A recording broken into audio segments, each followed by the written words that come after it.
March থেকে আর ঢুকবে না লক্ষ্মীর ভাণ্ডারের টাকা। হঠাৎ কেন এমন সিদ্ধান্ত নিলেন মমতা বন্দ্যোপাধ্যায়? বাজেটে লক্ষ্মীর ভাণ্ডার নিয়ে কোনো ঘোষণা করেননি মুখ্যমন্ত্রী মমতা বন্দ্যোপাধ্যায়।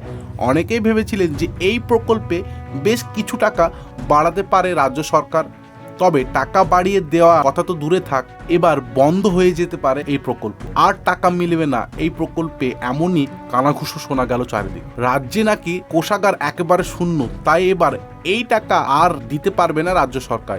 তাই মার্চ থেকেই এবার বন্ধ হয়ে যেতে পারে এই প্রকল্প। সাধারণ শ্রেণীর মহিলারা 1000 ও তপশিল উপজাতির মহিলারা 1200 টাকা করে পান।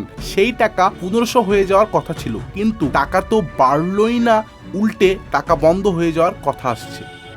জানা গিয়েছে বহুদিন ধরেই এই প্রকল্পের টাকা নিয়ে সমস্যার মধ্যে পড়ছিল রাজ্য সরকার, তবে বাজেটের পরে আরও পরিষ্কার হয়ে গেল যে এই প্রকল্পে আর টাকা বাড়বে না।